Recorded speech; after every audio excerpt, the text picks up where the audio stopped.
So citric acid is what's going to be going around our little cycle.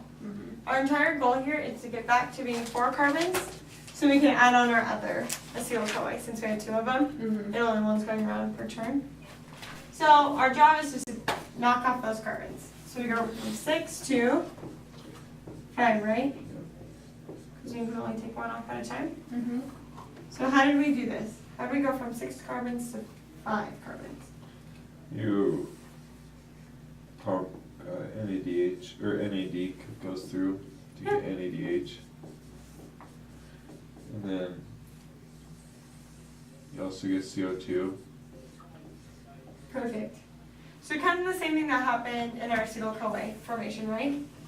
Same concept, NAD came in, producing NADH and a carbon dioxide. And then you also have the making ATP, right? That's going to be for this one right here. Not for the first one? For the first one, just NADH and CO2. On the second round, we're going to go from 5 to then 4. 1, 2, 3, 4. When we do this, we're going to input NAD again. When in doubt, input NAD. Which forms what? NADH. And it's also going to take off our carbon. And CO2. And now we get ATP. here's where the ATP comes in. Yay, just a little motivation since we haven't had any in a while. Okay, so now we're at 4, which is what we wanted, right? Our oxaloacetic acid. But we still need who? It's one of our electron carriers. FADH. Yeah. So we're going to go from 4 to 4. So we're not going to take off any more carbons because we want to go, we want to go combine with our other acetyl-CoA. To make glucose again. To make acetic acid. Acetic acid. Or sorry, citric acid. Citric acid. The 6 is citric acid, right? Correct.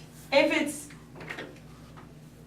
No, if it says C6H12. right, then it's glucose. So citric acid you'll only see when you're combining acetyl-CoA and oxaloacetic acid.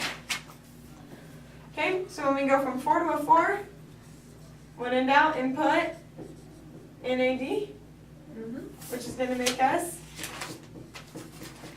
NADH. And then our friend FAD is going to come along because he's a FAD. He comes and goes.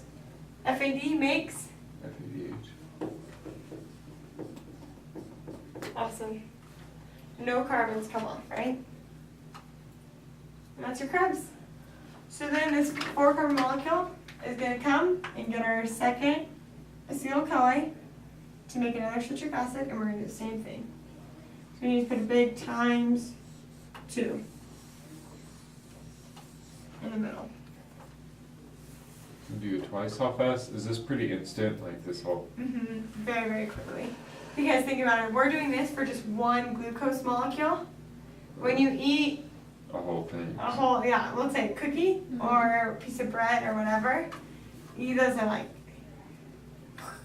tons and tons and tons of glucose molecules. So this happens very quickly. Okay. All the time. So what are our products? 4 carbon dioxide. Okay, 1 there, 2 there, and how are you getting 4? Times 2. Awesome. 4 CO2s? We get 4 ATP. Where are you getting those? I guess only 2 ATP then, right? Or 2 is ATP? Is there 2? It's just 2, right? You tell me. It's just 2. Yeah. Yep. 2 ATP. 6 NADH. Okay, where are you getting those? Up. 1, 2, 3 times 2? Yep. Awesome. What else do we have? We have 2 FADH. 1, and again, 2. Okay, is that all? Is that all of it?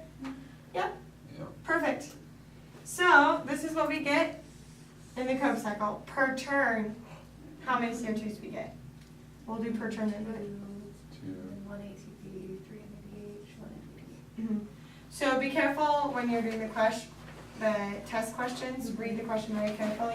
Okay. What if I said for 10 turns on the Krebs cycle, how many ATP do I get? Per 10 turns. Be 10, right? Yep. What if I said, per going around the Krebs cycle 10 times, how many ATP do I get? 20? Right. So really read the So questions. it'd be 10 turns of the Krebs cycle would be 10 ATP, but instead doing the Krebs cycle 10 times. Would be 20 ATP. Awesome. Okay.